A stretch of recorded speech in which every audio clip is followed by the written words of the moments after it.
This book wasn't written to entertain or to persuade. It was designed as a kind of return map, a precise vibrational guide to where the body's imbalance begins. And why can words, when spoken with awareness, restore a lost design? This isn't about introducing a new doctrine, but about bringing together ancient wisdom and modern discoveries to reveal a forgotten truth. The human body isn't a machine, but a sensitive score that responds to the tone, rhythm, and meaning of the language it carries. For centuries, wise people from East and West have said that matter isn't just matter. The Sefer Yetzirah talks about creative letters. The Corpus Hermeticum says the word is the source of every form. The Vedas present Om as the original sound of the universe. Today, fields like quantum physics, epigenetics, and neuroimmunology confirm, though not using spiritual language, that words, emotions, and intentions can reshape DNA, the immune system, and hormone activity. What was once taught in temples is now being verified in labs. Yet the connection between these worlds is still broken by the lack of understanding of those who speak without awareness, feel without direction, and think without realizing their body is like an antenna. This book serves as that bridge, not to put metaphysics and science at odds, but to show their different views of the same vibrational framework shaping all human experience. Each chapter is a doorway, revealing a practical principle and how to apply it. It starts with the primordial sound and builds up to a full practice for daily transformation. Here, the word is no longer just theory or religion. It's a tool, a code, a way to reprogram. Because if the cell listens, then everything you say and everything you don't say is already shaping your biology. And what you choose to say after reading this will decide if you keep repeating what you inherited or start to regenerate your body from the Logos once and for all. You can support this project by hitting the subscribe button and liking the video. Thanks for inspiring us to keep creating more and better content for you. Are you ready to transform your life? Chapter 1. The Primordial Vibration. From Fiat Lux to the Quantum Mantra. Before form existed, before even the idea of existence, there was movement. Not just random motion of matter, but a meaningful vibration, a primal oscillation that held within it all possibilities. That vibration wasn't noise. It was word without a tongue, intention without shape, the sonic seed of everything that was to come. So shall it be. In physics, this primal vibration can be thought of as a quantum fluctuation in the vacuum. In mystical terms, it's the Logos. And for the meditator, it's the emerald tablet of Hermes Trismegistus, which says that everything vibrates, an idea that occult traditions take as an axiom, and that modern physics confirms from many angles. In quantum mechanics, even the smallest particle isn't a fixed thing, but a vibrating probability. Matter is defined by its vibrational patterns, and those patterns can be changed. This is the key that bridges the science of atoms and the mysticism of the word. What vibrates can be tuned, and if it can be tuned, it can be healed, directed, and elevated.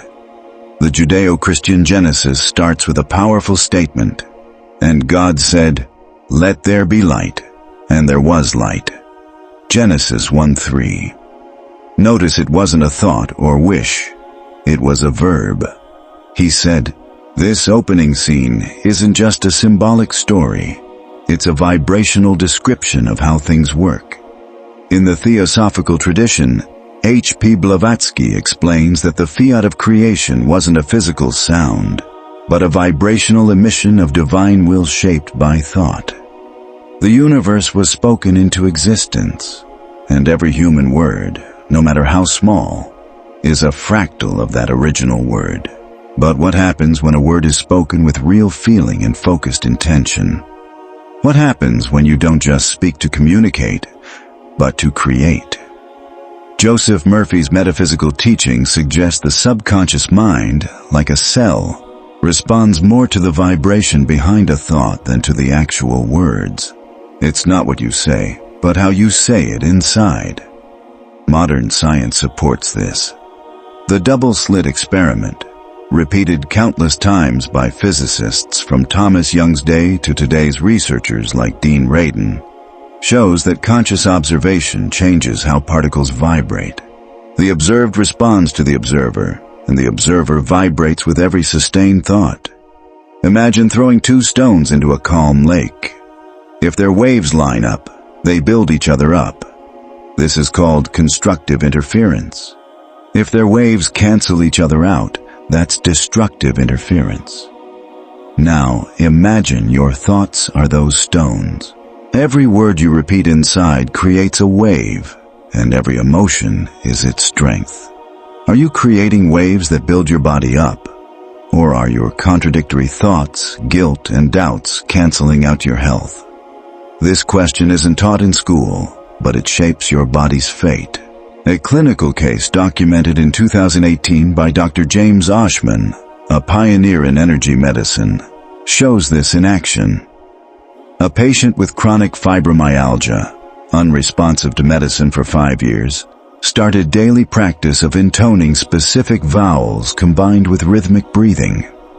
The vowel A was aimed at the chest, E at the head, and U at the abdomen. This wasn't superstition or blind faith, but vibrational tuning. After 90 days, she reported a 70% reduction in pain. Thermography and autonomic response tests confirmed real physiological changes. Was it magic? No, it was physics applied through intentional sound. The OM, considered in the Upanishads as the primal sound, contains the 3 letters AUM, symbolizing creation, preservation, and dissolution. From a Vedic view, repeating OM isn't a devotional act. It's tuning the human vibrational system to the cosmic order. When intoned consciously, it resonates in the skull, flows down the spine, and reorganizes internal rhythms. So the mantra isn't just Eastern mysticism. It's subtle engineering activating coherent frequencies. Neuroscience shows that holding vowel sounds with focus synchronizes the prefrontal cortex with emotional centers. In other words, it harmonizes thinking and feeling, mind and body. This confirms what mystery schools have long known. The right word, at the right tone, affects your entire being. Picture an old radio stuck on static until you tune it just right. That's the human mind. Repeat affirmations or prayers without internal focus, and you create noise. But when you vibrate at a clear frequency, like peace, gratitude, or order, your whole system tunes in. Your body becomes a receiver and amplifier of what you generate. Here, scientific prayer becomes a technique, not religion. Joseph Murphy said, "The subconscious accepts as true whatever the conscious mind believes to be true. You can write into it whatever you desire through repetition, belief, and emotion. The subconscious mind is powerful. Each sentence you think is a vibrational command, a quantum order that changes the patterns forming your cells, organs, and behaviors. But who teaches today that prayer isn't just asking, but sending out a vibrational wave aligned with your goal?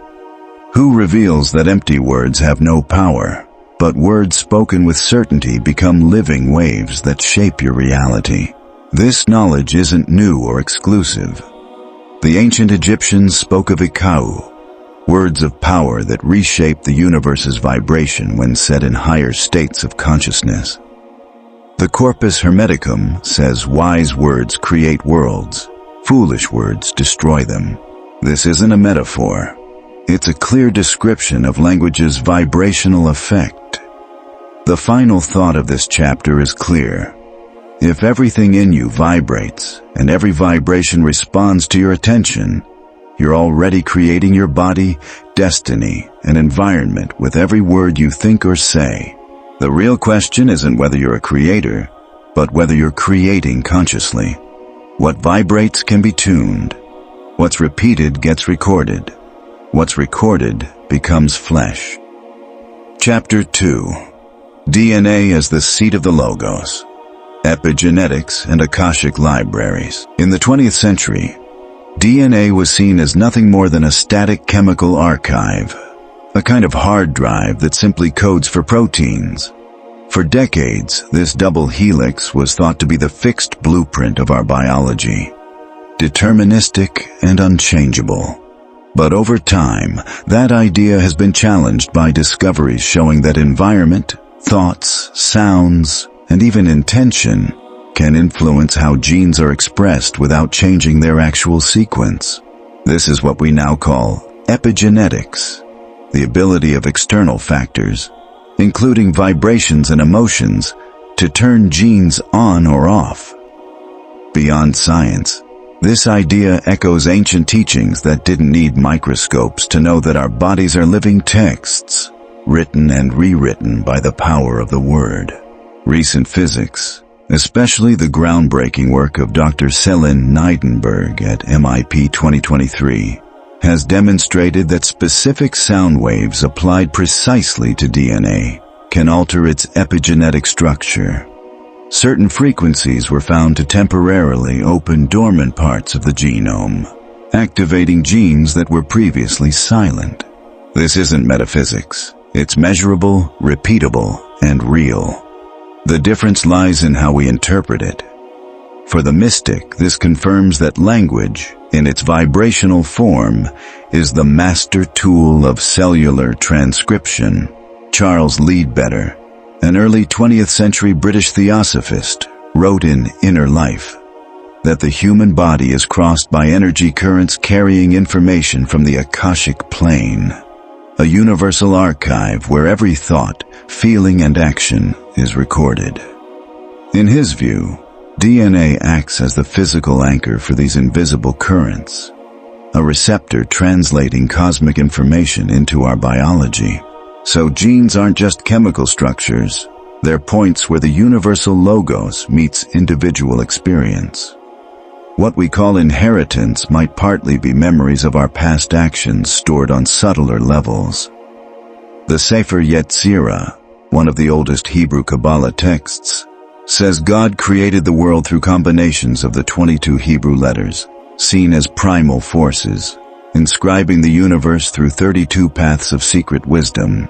It starts with, God created his world by means of 32 wondrous paths of wisdom.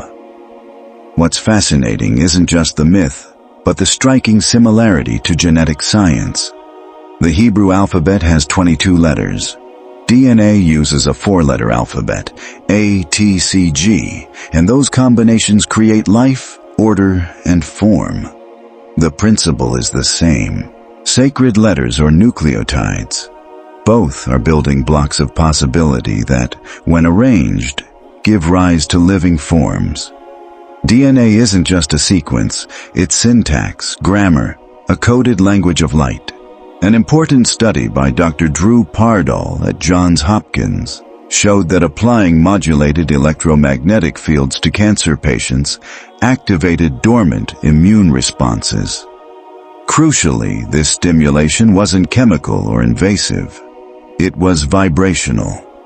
The immune system reacted as if it had received a clear command. If the device is replaced by the trained human voice, the effect could be as powerful or even stronger, thanks to the body's natural resonance.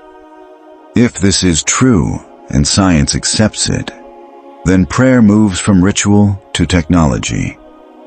A charged affirmation, repeated with clear intention, isn't just suggestion. It's a vibrational command that can change gene expression. This idea, unimaginable to classical biology, was promoted decades ago by Joseph Murphy. You can rewrite your destiny just like rewriting a letter. Change the message you repeat, and you change the body you live in.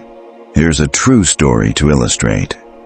In 2021, a gardener in Oaxaca, Mexico, with no scientific training, reported growing unusually large tomatoes. When asked how, he didn't mention pesticides, fertilizers, or genetic engineering. He simply said, "I sing to them when the sun rises. I sing so they're not afraid." His song had no set rhythm, but it was steady, heartfelt, and directed at his seeds. Local researchers tested this and found that seeds exposed to his singing doubled their growth. Was it magic, a coincidence, or the hands-on use of an ancient law forgotten by labs but remembered by those still in tune with the earth? From the Gnostic viewpoint, the human body is a weave of light seeds wrapped in matter. The Prunatikoi, spiritual men, knew the divine word dwells within us in a dormant state. Awakening it requires resonance, evocation, and perfect tuning. The Gnostic Gospels from Nag Hammadi say, "The word that heals is not spoken in vain. It wakes what sleeps in the flesh." This awakening isn't just psychological or moral. It's biological. The canonical Gospels tell of healings done through words like, "Rise up and walk," or "Your faith has saved you." Healing happens by decree, by words charged with intention. If we accept that DNA is symbolic as well as chemical, and each cell can interpret sonic or emotional messages as instructions, then we have to rethink education, medicine, religion, and spirituality. Positive thinking alone isn't enough. We must learn to intone the creative word with precision and clear intention, not devotional, but functional. So here's a technical, not mystical, exercise based on this understanding. Dialogical imagery protocol to activate silent genes. 1. Sit up straight, close your eyes, and focus on the center of your chest. 2. Visualize a glowing helix slowly turning inside every cell. 3. Choose a word. Frequency, health, order, regeneration, clarity. 4. Mentally say that word in sync with your breath through 7 deep inhalations. 5 breaths per cycle. Imagine the helix opening to receive the word as a command. At the end, internally declare, "This has now been activated," not as a wish, but as law. This protocol isn't ritual. It's an operative language, a technology of the inner world aligning visualization, word, and belief to create a coherent signal. If done regularly, the body responds, not because it believes in miracles, but because it responds to vibrational codes. Just like software runs on code, the science of the future will be the ancient language well understood, and tomorrow's body will shine as brightly as the logos you choose to speak into it today. There are no impossible genes to activate, only words not spoken with enough intention. Chapter 3. Organs that Listen. An alchemical map of the vibrating body.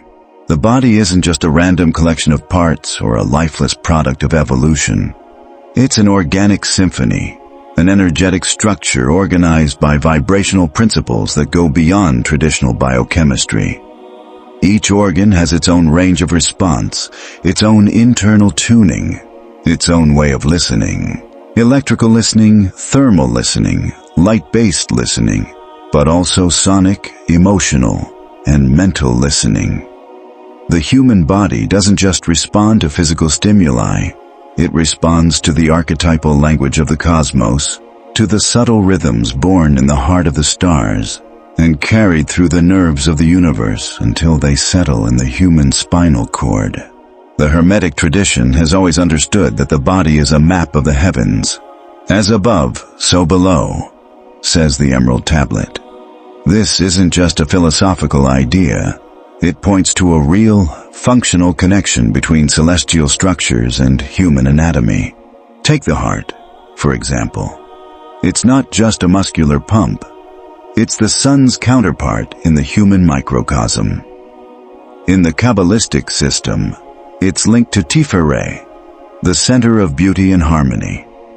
In Hindu tradition, it corresponds to the Anahata chakra, the point of pure vibration before friction begins. In astrological alchemy, the sun rules gold, core, and radiance. So understanding the heart only through isolated cardiology misses the bigger picture. Its resonance affects every level of the body. Research from the Institute of Heart Math shows that when the heart enters a coherent rhythm, a harmonious frequency, the brain syncs with it, boosting cognition, immune response, and emotional balance. This scientifically supports what ancient hymns described as the sun-heart song that orders the worlds. When the heart vibrates out of sync, the whole system breaks down. When it finds its internal note, the entire body aligns. This isn't metaphor. It's a real physiological process. So how do we find that tuning? This is where understanding the body as a musical instrument comes in. Each organ has its own note, color, and frequency. This isn't superstition or poetic metaphor. It's about observing how certain frequencies affect specific tissues. Ultrasound studies at the University of Tsukuba in Japan showed that liver tissue responds best to frequencies between 63 and 75 Hz, while brain tissue is more active near 400 Hz. The body literally listens. A skilled mechanic can identify engine trouble by sound alone. When the motor is off balance, it vibrates out of tune. The mechanic adjusts it without tearing it apart. A vibrational healer does the same, listens to the energy field, detects off notes, and applies the exact frequency to restore harmony. In both cases, the method is the same. Hear what's not said, catch what's out of place, tune what's off. In the human body, the liver corresponds to Jupiter, the planet of expansion and transformation. Alchemical medicine connects it with tin and deep cleansing functions. The thyroid corresponds to Mercury, the messenger, speed regulator, the word made flesh. The pineal gland is ruled by the moon, linked to receptivity, memory, and internal images. These aren't just symbolic connections. Ancient Rosicrucian texts taught that applying an F-sharp tuning fork near the liver could calm patients suffering from anger-related inflammation. Today, we call this sound therapy, but the principles come straight from the temple of Asclepius. The right sound directed at the right organ in the right vibrational state. Why did we forget this wisdom? Because modern medicine separated organs from emotions, symptoms from causes, and the body from its energy. It reduced the body to a machine without resonance. But the body isn't a machine, it's an orchestra. Healing doesn't come from taking it apart, but from tuning it. The model I'm sharing isn't esoteric. It's practical, a structural map of the vibrating body, heart, Anahata chakra, Tiferet, sun, astrology, note, soul, liver, Manipura chakra, Netsak, Jupiter, Noti, Fey, kidneys, Svadhisthana chakra, Yesod, Venus and moon, note, thyroid, Vishuddha chakra, Had, Mercury, note, Mai, spleen, lower Manipura, Gabura, Mars, note, soul. This endocrine key isn't a rigid rule but a vibrational guide. If you want to try these frequencies, use a keyboard tuned to 432 Hz, the original Pythagorean tuning, and hold each sustained vowel sound while visualizing the related organ. Combining sound, imagery, and focused attention is a precise therapeutic practice. No side effects, no risks, no cost. How do you know if an organ is out of tune? It's simple. Watch your dominant emotions. If your heart vibrates with fear, it's off. If your liver holds angry tension, it's blocked. If your kidneys hum with anxiety, they're overwhelmed. Emotion is the internal sound of each organ. Emotional medicine isn't a trend. It's reclaiming our lost ability to listen. To close, here's a story. An elderly woman in Brazil was diagnosed with mild cardiac arrhythmia. Instead of relying just on medication, she started singing ancient hymns and children's songs each morning to the rising sun. She didn't have formal technique, just heartfelt devotion. After 6 weeks, her heart rate stabilized and her cortisol dropped significantly. Her cardiologist said, "I don't understand what you did, but it works." What she did was remember the solar chant of her childhood, and that was enough to tune her heart. No organ is deaf. All listen, but not all are spoken to in their native language. The key is to relearn the language the body understands, and that language is vibration. Chapter 4. Neurochemistry of CRE, Placebo, Inner Alchemy and Elixirs of Light. Modern pharmacology is built on the idea that the solution to internal issues comes from external sources. Pills for mood, molecules for blood pressure, compounds for focus. But there's a less obvious, much more powerful force that constantly interferes with clinical trials, challenges the chemical model, and, even with solid evidence, still hasn't gotten the recognition it deserves. The placebo effect. The fact that an inactive substance, without any biochemical activity, can trigger physiological, immune, and neurological changes challenges every materialistic view of the body. What emerges from this challenge is a mystical principle dressed in a clinical coat. The body believes, and by believing, it transforms. Fabrizio Benedetti, one of the world's leading experts on the neurobiology of placebo, has gathered over 30 years of controlled studies in his meta-analyses. He shows that Parkinson's patients who were given a harmless substance, believing it was dopaminergic, actually increased their own dopamine production in the striatum, a key brain area for movement control.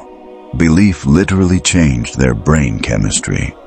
In another study, patients with chronic pain found relief from fake morphine injections, and their brains released endorphins in the same way as those who received the real drug. The line between suggestion and drug effects blurred, revealing a perfectly organized, intelligent, internal alchemy. But this alchemy isn't new. Ancient Vedic texts spoke of soma, the divine elixir consumed by gods and offered to sages as a nectar of immortality. Though the exact recipe is lost, its effects were described as illumination, regeneration, and the opening of hidden channels of perception. The Brihadaranyaka Upanishad says, "Soma flows within me, awakens my inner lights, connects me to the song of the worlds." Today, we can see soma as a neurochemical activator, an internal catalyst triggered by precise rituals, chants, and sustained belief. In other words, a ritualized placebo, not a harmless deception, but an effective truth. In Christian tradition, especially in canonical texts, anointing with oil is often referenced as a healing act. Beyond the symbolism of the oil itself, the gesture activated an internal bioelectrical cascade. The sanctified touch, prayer filled with certainty, and complete emotional surrender created a neuroimmune openness that allowed profound change. Chemically, it was a surge of serotonin and oxytocin producing pain, relief, calm, and cellular regeneration. Spiritually, it was a transmission of light. For Celsus, a 10th century physician alchemist, this was called lumen naturae, a luminous substance, invisible but present in the body, activated by elevated will and connection to universal principles. Lumen naturae isn't just a poetic metaphor but a description of an internal substance activated by deep belief, conscious ritual, and engagement with living symbols. Paracelsus said imagination is man's sun, and that just as the sun makes flowers bloom, human will makes inner remedies flourish. This inner sun is powered not by information but by conviction, not by gathering data, but by embodied certainty. So mystical knowledge can't just be read. It must be lived as a functional reality, the code that orders the body. Neurotheology, a growing field led by Andrew Newberg at the University of Pennsylvania, has shown through PET scans that sustained contemplative prayer in trained mystics reduces activity in the parietal lobes, areas linked to feeling separate from the world, while increasing dopamine in reward centers and balancing activity in the limbic system. A devoted believer enters a state of neurophysiological humility, a balance created not by drugs, but by conscious intention. The kind of prayer matters. The most effective are not those that plead or beg, but those that declare, give thanks, and affirm, just as Joseph Murphy taught. Prayer must be expressed as a present certainty, not a future request, for only then does it affect the body. If that's true, then what is real medicine? What we take in or what we believe? What's more powerful? What's given from outside or what's activated from within? Isn't it stronger to organize the immune system from its own source than to force it with an outside agent? A 2019 case reported by Dr. A.S. Mandel at an alternative clinic in Portugal tells of a patient whose liver tumor spontaneously shrank after a 7-day Gnostic light ritual. Based on fragments of the Gospel of Truth, Nag Hammadi, the ritual involved visualizing white fire descending the spine while chanting, "What is within you will rise as flame and reveal your true being." Scans showed an 85% tumor reduction in 4 weeks without direct medical treatment. Mainstream medicine called it an unexplained spontaneous remission, but the patient was sure. "I didn't heal by chance. I healed because the inner fire followed the command." This story isn't just a one-off, but an invitation to rethink. If the body can reverse disease by activating a symbolic model with certainty, the whole approach to therapy shifts. The doctor stops being an external fixer and becomes a guide for internal activation. Medicine turns into energetic teaching, and belief, often mistaken for blind faith, reveals itself as advanced technology for reconfiguration. So the key question is, who taught you to work your neurochemistry? Who trained you to manage your neurotransmitters? Who told you that simply imagining gratitude can trigger oxytocin, or that visualizing light can activate neuroelectro-regenerative states? No one.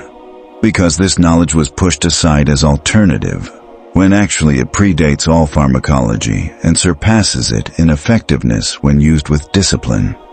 The most powerful medicine you already carry is the blend of thought, emotion, word, and symbol held with coherence. No external substance matches its precision or adaptability, but it won't activate by accident or whim. It responds only to the coherent language of the soul, the embodied symbol, the lived certainty. Inner medicine doesn't wait to be discovered. It waits for someone to believe enough to transform their biochemistry into prayer. Chapter 5. Hypnagogic. The threshold where the gods dictate code. There's a threshold between wakefulness and sleep that belongs to neither world. It's not conscious thought, but it's not incoherent dreaming either. It's a physiological, psychic, and spiritual borderland, where the rational mind starts to relax, and the symbolic mind unfolds without censorship. This state is called the hypnagogic phase, a transition where brain activity shifts into alpha and theta patterns. The ego's filters loosen, and consciousness becomes especially open. In that suspended moment, neither day nor night, neither word nor image, ancient civilizations claim to hear the voice of the gods. Today, that space is mostly ignored, dulled by habit, and dismissed by science as just the lead-in to sleep. But in truth, that threshold is one of the soul's most sophisticated labs. Classical theosophy describes this state as a gateway to the Deva manner, or the higher mental plane, where archetypes and pure forms exist before manifesting in matter. According to Leadbeater and Besant, Deva manner isn't some distant realm, but a frequency plane that overlaps with wakefulness, accessible during deep hypnagogic states or extended meditation. Theosophists suggest that in this space the soul receives guidance, corrects structural errors, and plans future actions. This isn't just speculation. It aligns with recent studies on learning and memory consolidation during the N1 and N2 sleep phases, especially from Stanford University's Neurocognition Lab. Their research shows that during hypnagogia, the brain not only reorganizes short-term memory, but can integrate multi-sensory info, sounds, sights, even movement, with more efficiency than during full wakefulness. In experiments where subjects were exposed to subtle sounds just as they entered N1, there was increased activity in synaptic networks involved in working memory.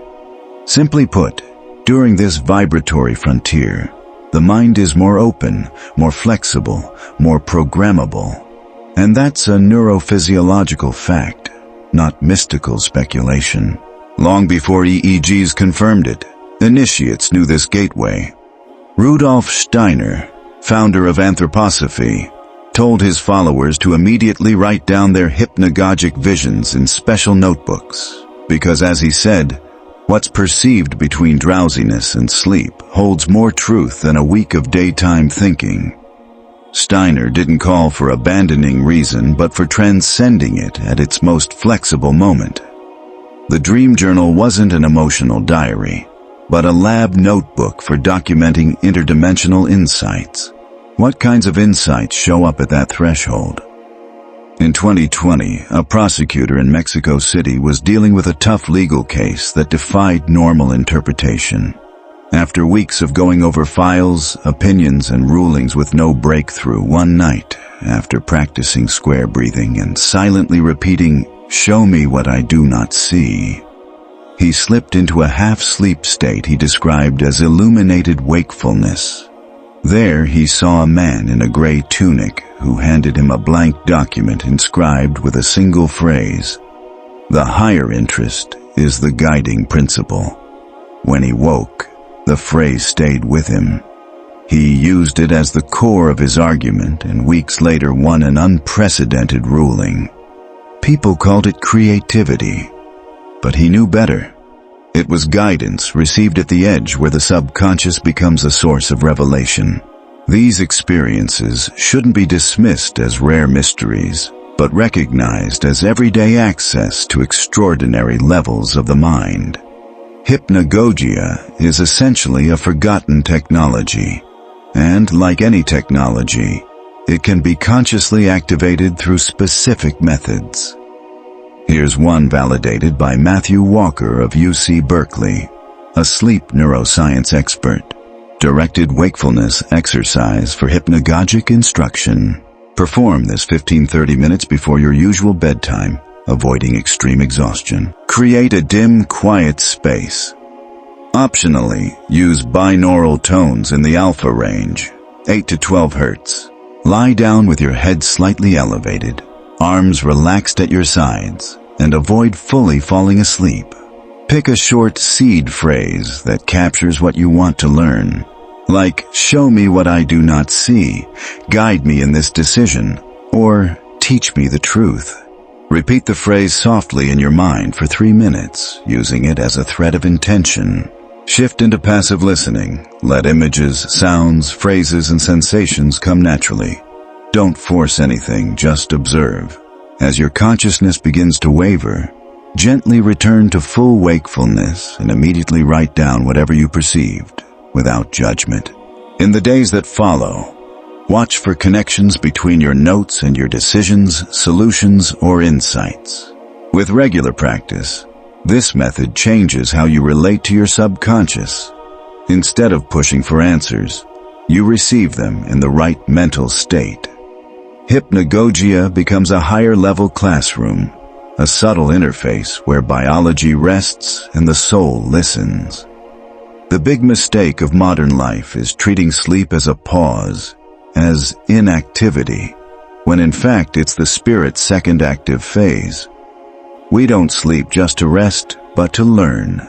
And on the razor's edge between sleep and wakefulness, the mind acts as a transmission device rather than an interpreter. Why aren't we taught this from childhood? Why is there no education around sleep? No training in hypnagogic practice as part of human development? Which cultures wanted to erase this threshold? Because they understood that whoever learns to receive in silence can't be controlled from the outside. Not all answers come from daytime logic. Some, often the most important, arrive only when the intellect goes quiet. Chapter 6. Scars and Tissue Memory. The rewriting of karmic seals. Modern medicine celebrates the body's ability to repair itself. Skin heals, muscles regenerate, fractures mend. But it rarely asks, what happens to the vibrational history of that damage? The truth is, not everything heals along with the flesh. Some injuries, though physically closed, stay open on the energetic level. These are the invisible scars. Wounds that don't bleed but still shape us. That don't hurt but act as centers of repetition. These deep imprints beneath the surface aren't just memories. They're commands the body keeps following long after they've lost meaning. A scar is often an order never rescinded. British biologist Rupert Sheldrake proposed the idea of morphic fields, invisible structures that shape the form and behavior of living things. According to this view, physical form doesn't create its own organization but responds to unseen patterns that contain and guide it. These fields aren't found in conventional space, but determine how living systems arrange themselves. So a scar isn't just healed trauma. It's a spot where the original morphic field has been changed or weakened. Even though the skin looks whole, the underlying pattern still sends out a frequency of fragmentation, meaning a person might keep feeling fear, blocks, or disconnection long after the body seems healed. In the Baric tradition, this imprint is called saskra, a latent mark created by past actions, strong emotions, or trauma. Saskras aren't only in the mind, they're also written in the body. Violence leaves a mark in tissue not just because of the physical blow, but because of the emotional intensity attached to it. Every cell takes in that impact as an energetic instruction that changes how it behaves. Yes, a muscle can stay tense for no obvious physical reason, simply because its etheric field keeps running an encapsulated emotion. Western esoteric traditions describe this differently. 15th century Rosicrucian writings talk about etheric matrices, energetic records stamped on the subtle body when intense experiences happen without understanding or resolution. These matrices act like seals, blocking or warping the flow of vital energy and often shaping repeated emotional patterns. In modern terms, they're unhealed wounds that turn into destiny. The body doesn't forget, but it also doesn't need to remember forever. Science is starting to explore this area, though without naming it. Photobiomodulation, a therapy using low-level lasers, has shown impressive results stimulating scar tissue and reorganizing problematic muscle patterns. It's not harsh light or cell destruction, but pulsed irradiation that wakes up local metabolism, boosts ATP production, and reduces chronic inflammation. Energetically, what happens is a recalibration of the local field through coherent light. Ancient Greek magical papyri called this the ray of healing, a beam of light carried by sacred words that restored order in the body's invisible layers. Ancient texts and modern science agree on one thing: Light aimed with intention, frequency, and language can rewrite the pattern where the wound was stored. After all, a scar is a story left unfinished. And what's left open tends to repeat. A therapist in Jerusalem, trained in energy kinesiology and sacred chanting, shared a case of a former soldier with severe PTSD who had multiple old scars on his back. Though he had no physical pain, his dreams were filled with recurring war scenes and his nervous system overreacted to any trigger. During therapy, the practitioner applied pulsed 630 nm light over his shoulder blades, the trauma area, while chanting Hebrew psalms in descending tones. Each session lasted 20 minutes. After 6 weeks, his nightmares stopped and his physiological alertness dropped by 40%. Some called it coincidence. She knew it was vibrational rewriting. But this process doesn't need advanced technology. It needs understanding. The body listens not only to what we think, but to how we remember. Every wound is also an unfinished phrase waiting to be spoken with a new tone, new light, new intention. The body unloads its burden not when it forgets, but when it reinterprets. Tissue memory isn't punishment. It's a hidden opportunity for transformation, where you still sense the presence of what has passed. Which part of your body reacts for no clear reason, tightening without cause, pulling back as if still threatened? Which part of you holds a story never voiced, an emotion trapped in silence? Not all wounds bleed, not all scars show, but all speak. In gestures, posture, symptoms, and disproportionate reactions that seem to come from nowhere, yet are rooted in the body. The body needs to be heard. It needs someone, yourself, your therapist, your own way, to tell it a new story, to give it a different vibration, to send it a frequency that says, you're no longer at war, you're no longer alone, you can open without fear. Because a scar is not only what happened, it's what can stop happening. It's not about erasing the past, but pulling its deepest lesson forward and bringing its energy into the present. Then the scar becomes a symbol, not a barrier. If this is true, then the medicine of the future, as it was in the past, won't focus on attacking illness, but on harmonizing cellular stories. Because each cell tells a story, and each symptom is a language. It's not about closing wounds, but teaching them to sing a new melody until their echoes fade into light. Chapter 7. The Immune Guard and the Inner Angel. Immunity isn't just a function. It's a presence. It's not simply a collection of white blood cells patrolling the bloodstream, but a symbolic, energetic, and spiritual defense system. If we reduce the immune system to a chain of cells and receptors, we miss its true nature, an embodied reflection of the archangelic principle that separates life from what threatens it.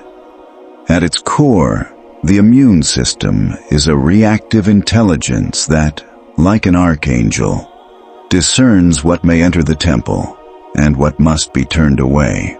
This chapter doesn't aim to turn biology into metaphor, but to restore biology to its original role as an active theophany.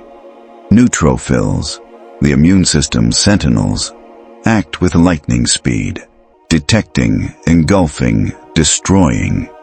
They're the first line of defense, immediate responders, swords without judgment, but perfectly aimed. They move along chemical signals, but, according to recent research in energetic immunology, also respond to weak electromagnetic fields generated by emotional intention. In other words, immunity reacts not only to viruses but also to the body's emotional field. Dr. Roberta Ad discovered this in the 1970s as a pioneer in psychoneuroimmunology when she showed the immune response could be conditioned by mental stimuli, like Pavlovian reflexes. The immune system doesn't work alone. It listens to the mind, notices belief, and responds to symbolic environments. More recently, Dr. David McDonald at the University of Virginia measured interleukin-2, IL-2 production, a key immune signal, in patients who practiced protective visualization. Those who repeated empowering phrases while imagining enveloping light boosted their IL-2 production by 22% compared to controls who did no symbolic work. No drugs, no placebo, just sustained intention, imagery, and words. The body responded to the symbol. What symbol is that? The Judeo-Christian tradition offers a powerful one, the Archangel Michael, whose name means "who is like God," commander of the heavenly host and guardian of cosmic order. In esoteric thought, Michael isn't just a mythic figure, but a collective thought form empowered over centuries that can be called upon as a vibrational principle of defense, clarity, and discernment. Rudolf Steiner taught that every person has a protective double, a golden armor activated when thought aligns with higher will. This armor isn't just metaphorical. It's a measurable electromagnetic field that contracts or expands depending on the wearer's psycho-spiritual state. This idea echoes Paul's armor of God. In Ephesians 6:13-17, "Belt yourselves with truth. Put on the breastplate of righteousness. Take up the shield of faith and the helmet of salvation." This isn't a moral pep talk, but an energetic ritual. Paul speaks as one who understands the body's subtle anatomy and teaches how to activate its highest defense, one who refuses fear and clothes himself in clear thought, elevated emotion, and firm certainty. Here's a modern example showing this in action.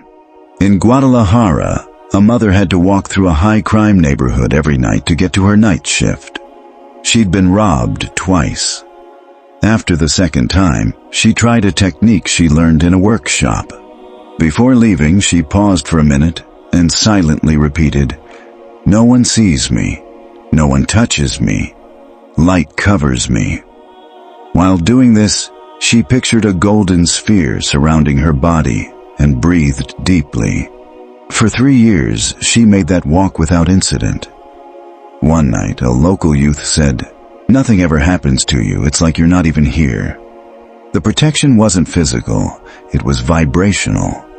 Why does it work? Because the body emits a field, and that field isn't passive. It's shaped by intention.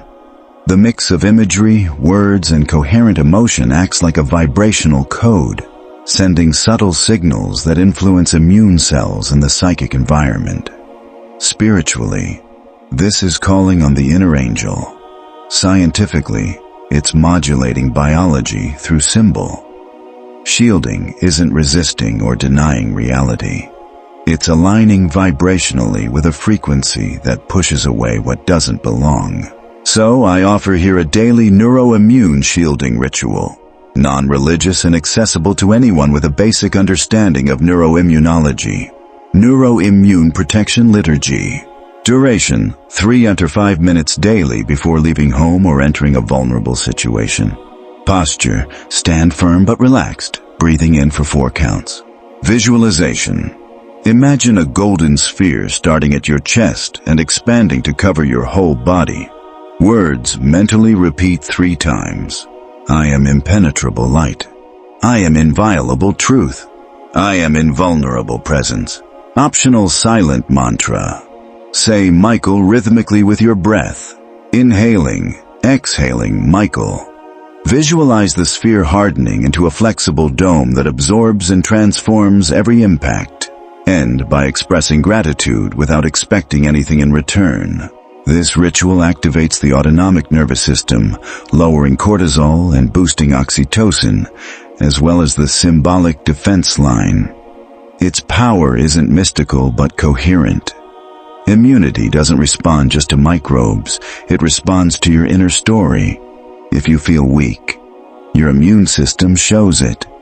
If you know yourself as covered by higher intention, the body carries out that command. Who taught you how to shield yourself? Who showed you your immunity as a sentinel waiting for orders? Why let it act without guidance? without direction, without language. Neutrophils don't need to know who you are, but they obey the strongest frequency they receive. Will it be fear, or will it be focused belief? Will it be repeated trauma, or renewed command? You're not unprotected, you're just untrained. Your immunity isn't a wall, but an army of light waiting for the right order to raise its shield. Chapter 8. The Endocrine Choir. Music, color, and geometry in the master glands. The endocrine system is a silent orchestra. It doesn't produce audible sound, but it hums in tone, quietly modulating and harmonizing substances that, from behind the scenes, orchestrate the chemical, emotional, and spiritual destiny of the human being. Just like stringed instruments vibrate under precise tension to create harmonious notes, the glands need balance in their neuroelectric frequency, energy density, and secretion rhythms to keep the body in sync. When that balance is lost, the body first falls slightly out of tune, like a single off note in a symphony, and then becomes visibly out of harmony in ways that can't be ignored. The Pythagorean tradition taught that the universe is governed by a system of octaves. This wasn't just a musical metaphor, but a real vibrational structure organizing planets, minerals, colors, sounds, emotions, and even glands, though they didn't say it outright. Anything that vibrates can be classified into octaves.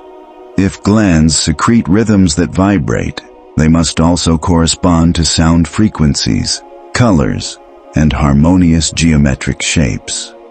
From this point of view, the endocrine system isn't just a biochemical regulator, but a choir singing the soul's structure within the body. The pineal gland, sitting at the geometric center of the brain, responds to high frequencies, both light and sound. Traditionally linked to the moon and secondary secretions in Kabbalah, its main secretion, melatonin, doesn't just regulate sleep. It also acts as an antioxidant, immune regulator, DNA protector, and circadian rhythm balancer. Research at the University of Basel, 2022, showed that exposure to clear blue light between 7 and 8 a.m. boosts nighttime melatonin production by 40%. This suggests the pineal gland isn't just triggered by darkness, but by precise sequences of color stimuli, supporting the principles of chromotherapy. The color guides the gland guides the body. The pituitary gland, the queen of the endocrine system, controls multiple hormonal pathways, and its electromagnetic response is influenced by sound frequencies between 528 and 639 Hz. Experiments from the Abiana Institute of Neuroacoustics found that these frequencies match the restorative solfeggio scale, used in ancient sacred chants. In Pythagorean terms, these notes fall around F natural. Geometrically, these frequencies create resonant patterns that replicate hexagonal and dodecahedral shapes in cymatics experiments, where sound vibrations form visual patterns in sand. This means the right sound not only adjusts hormone secretion, but also imprints form in the body's water, creating coherent geometries that spread order throughout.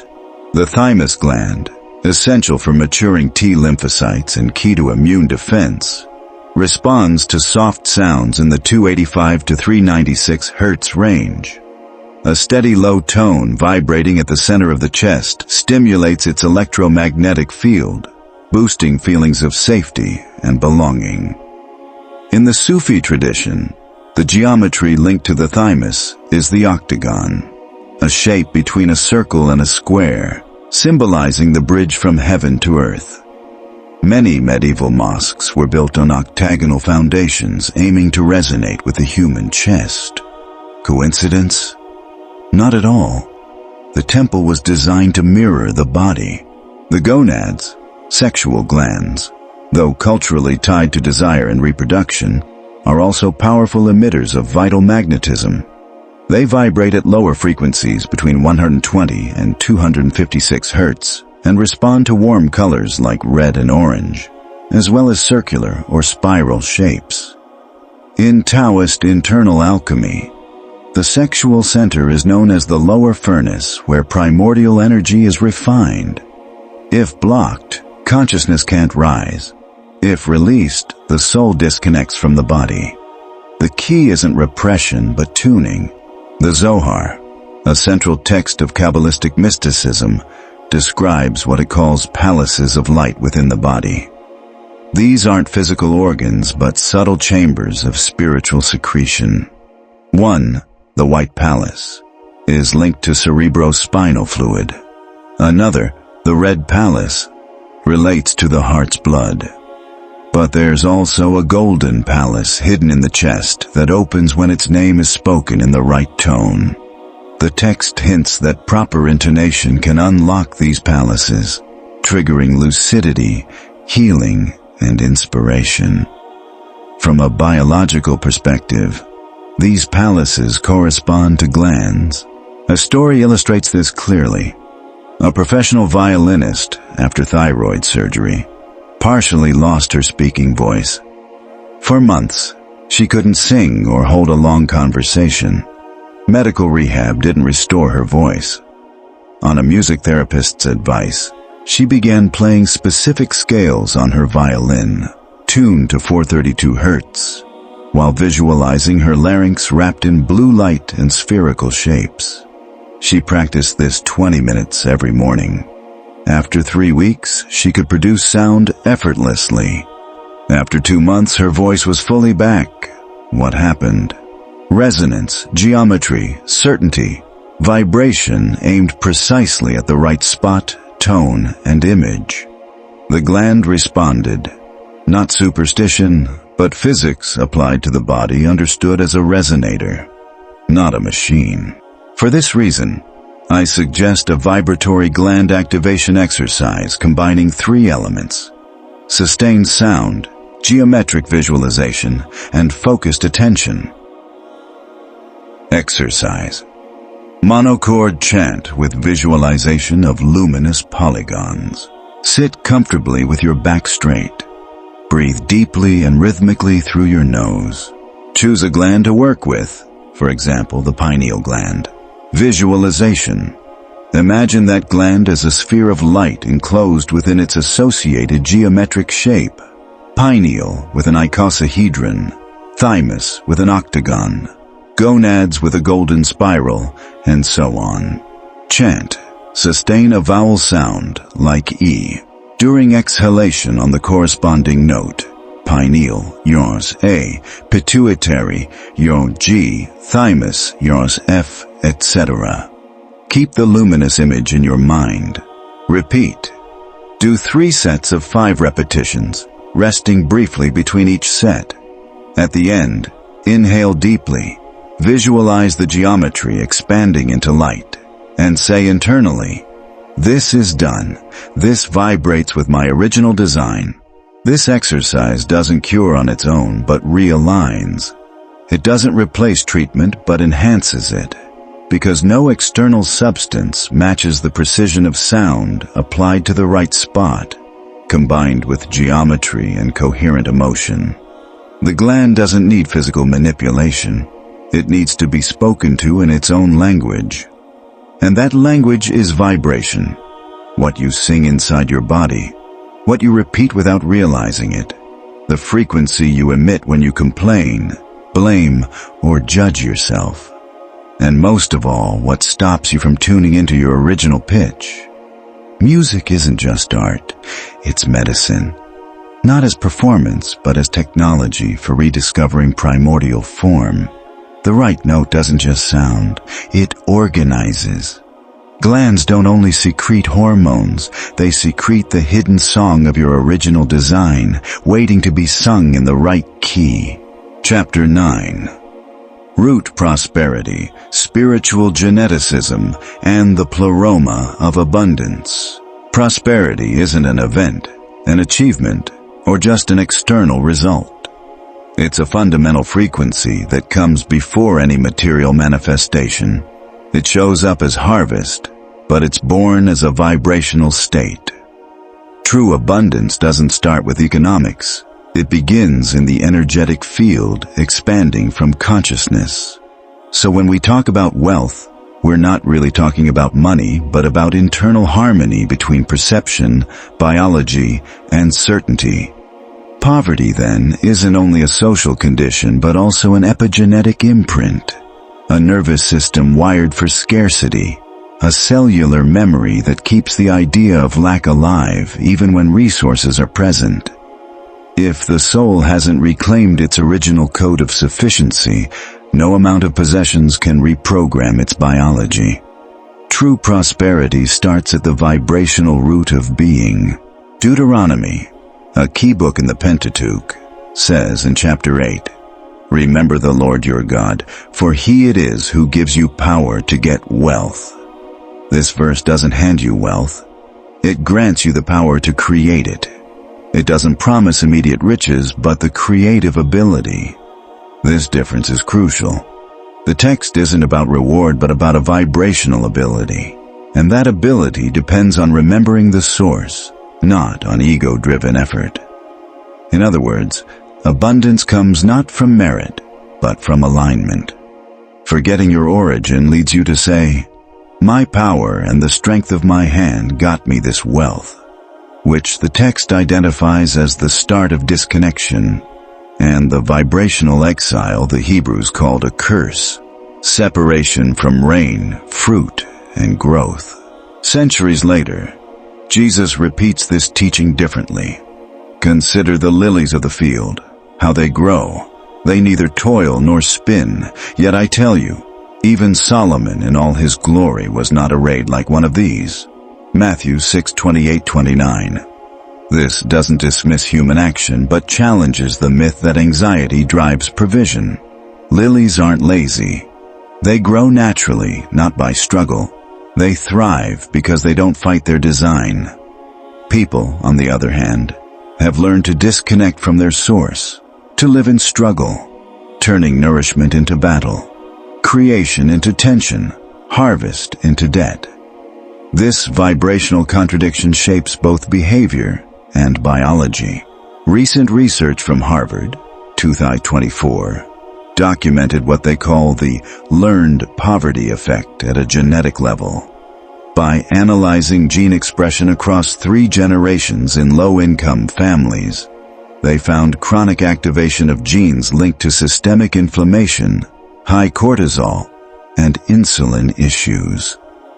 Remarkably, these patterns stayed even after material conditions improved, showing that poverty isn't just environmental, but a biological habit passed on as epigenetic memory. The same study used emotional reprogramming techniques, gratitude journaling, positive visualization, and sustained affirmations over 90 days. The results showed a 27% drop in inflammatory gene expression, better serotonin levels, and an 18% boost in markers of social trust. Sustained gratitude wasn't just psychological, it rewired genes. Just as despair triggers contraction genes, certainty and gratitude switch on expansion genes. Simply put, prosperity can be taught at the cellular level. This insight matches the Hermetic law of polarity, which says every pair of opposites reflects the same principle at different levels. Prosperity and scarcity aren't fixed states, but vibrational poles on the same line. Change doesn't come from rejecting scarcity, but by shifting to a higher frequency on that same axis. Fighting poverty doesn't create wealth. It just shifts focus. True abundance happens when vibration spreads along the consciousness-matter axis, meaning the roots of perception must transform, not just immediate circumstances.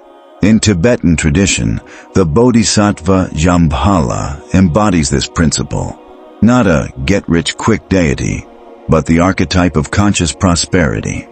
He's shown holding a jewel burning with fire at the navel, the center of vital power, and a rat spitting out grains of gold. The rat, a symbol of conditioned scarcity, when tamed, becomes an endless source of provision.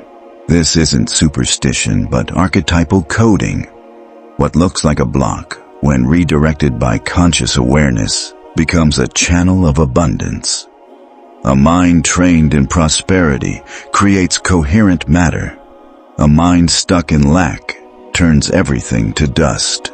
A farmer in Querétaro discovered this without theory. After attending a talk on intention in planting, he started a simple ritual. Each time he planted seeds, he paused, touched the seed, and said, "This earth yields fruit because I bless it." He didn't change fertilizers or irrigation, just his presence and words. After one season, his yield rose 42%. A technician said it was good weather. He knew it was his vibration. "I stopped asking the earth," he said, "and started giving it certainty." Certainty is the new soil of abundance. It's not about convincing yourself, but aligning with yourself, stopping the assumption that something's wrong, because everything thrives where doubt doesn't exist.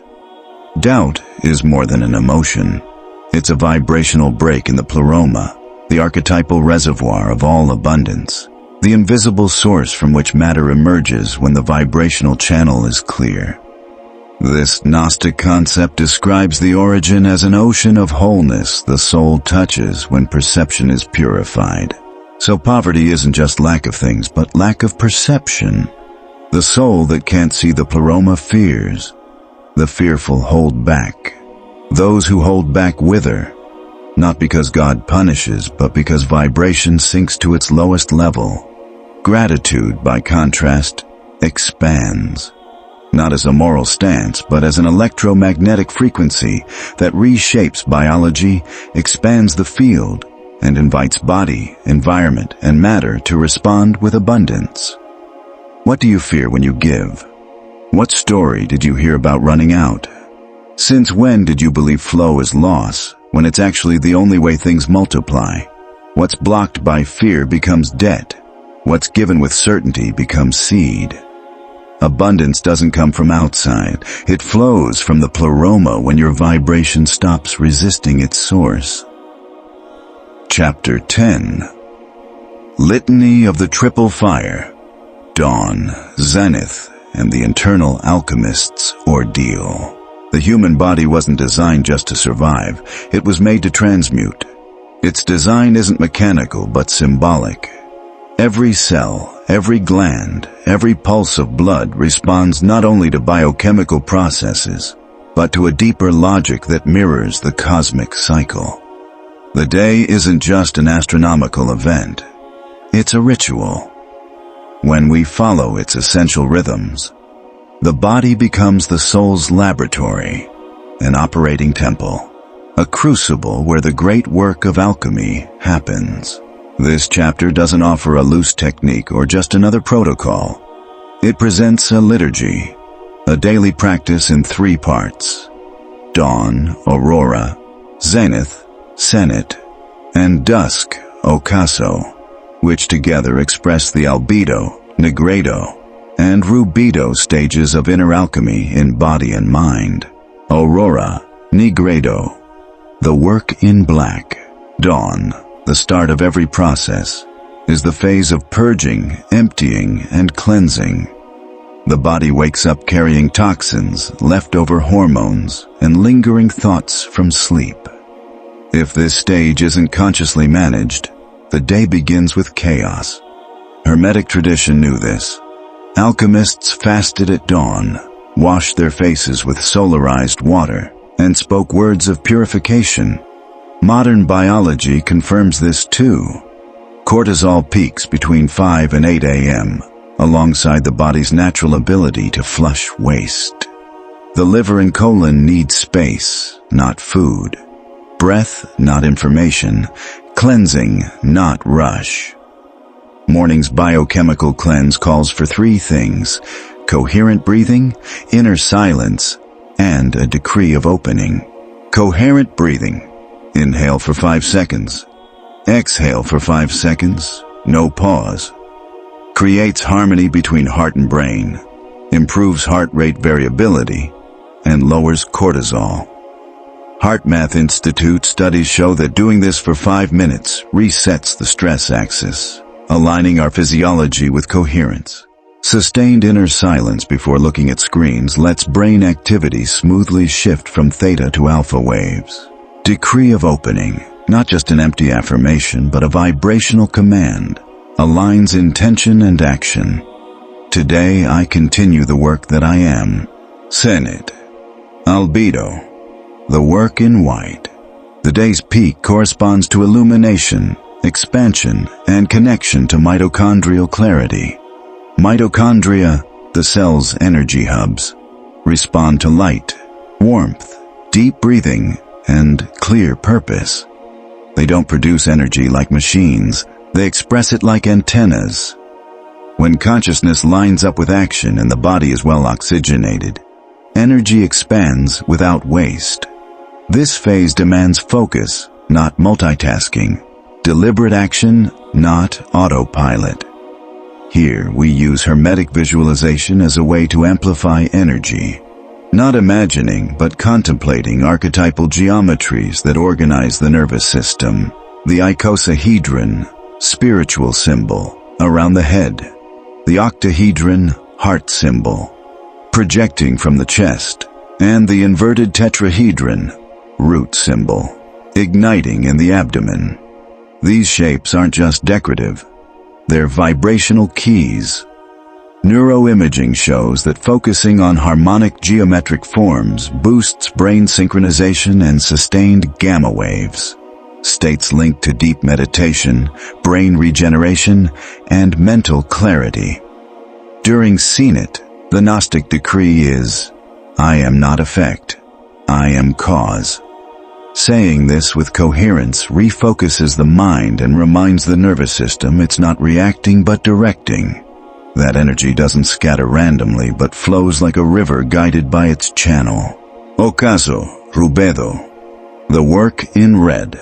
Dusk, the time of closure, means integration, synthesis, and returning the fire to the heart. Here, we don't act or cleanse. We rest consciously and digest symbolically. The body no longer needs to solve, but to remember. Attention turns to the heart-brain connection while practicing a slower, coherent breath. 6 seconds inhale, 6 seconds exhale, paired with an image of gratitude for the day. Not as a mental list, but as cellular magnetism. Gratitude isn't just an emotion, it's a vibrational substance with electromagnetic weight. Recent studies show that nightly gratitude practice shortens time to fall asleep, improves REM sleep, and boosts GABA, the calming neurotransmitter. Here you say, all that was lived today has been transformed into seed. This isn't poetry. It's a neuropsychic instruction telling the body nothing's left unfinished, vigilance can rest, and the fire of action has returned to its crucible. The body then enters sleep as a fulfilled alchemist, not an exhausted animal. Unified triple fire liturgy practice. Aurora. Nigredo. Coherent breathing, 5 in, 5 out, for 5 minutes. Total silence. Decree.